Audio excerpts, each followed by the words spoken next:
మాజీ ముఖ్యమంత్రి జగన్మోహన్ రెడ్డి గారు నెల్లూరు పర్యటన 31వ తారీఖు మార్నింగు 10 గంటలకి ల్యాండ్ అవుతారు. అక్కడి నుంచి బయలుదేరి నెల్లూరు జైల్లో ఏదైతే గోవర్ధన్ రెడ్డి గారు అక్రమ కేసులు పెట్టి ఆయన్ని అరెస్ట్ చేసి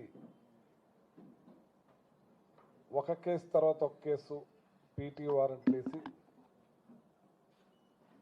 ఇబ్బందులు పెడుతున్న జగన్మోహన్ రెడ్డి గారు వచ్చి గోవర్ధన్ రెడ్డి గారితో ములాఖత్ కార్యక్రమం ఉంటుంది. ఆ రోజు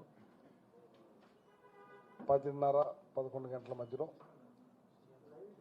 మరి అక్కడి నుంచి ఆ ములాఖత్ అయిన తర్వాత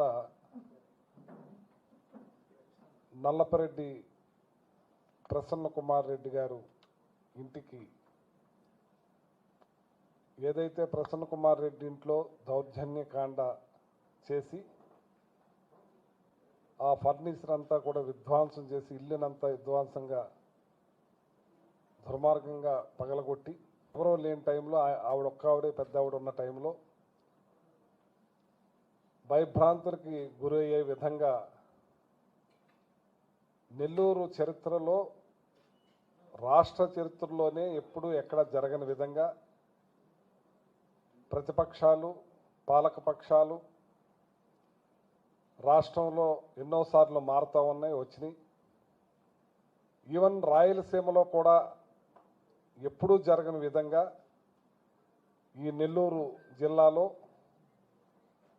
ప్రసన్న కుమార్ రెడ్డి గారి ఇంటి మీద 200 పైబడి దౌర్జన్యకాండ సృష్టించినప్పుడు, ఏదైతే నల్లపరెడ్డి శ్రీనివాసరెడ్డి గారు ఉన్నారో ఆయన వైఫ్ మరి పెద్దావిడి ఆ ఇంట్లో ఒక్కావిడే ఉంటాం, ఆ దౌర్జన్యకాండకి ఆ వయసులో ఎంతో భయభ్రాంతులకు గురైన ఆవిడ్ని, ప్రసన్న కుమార్ రెడ్డి గారిని పరామర్శించడానికి జగన్మోహన్ రెడ్డి గారు వాళ్ళ ఇంటికి రావటం జరుగుతుంది.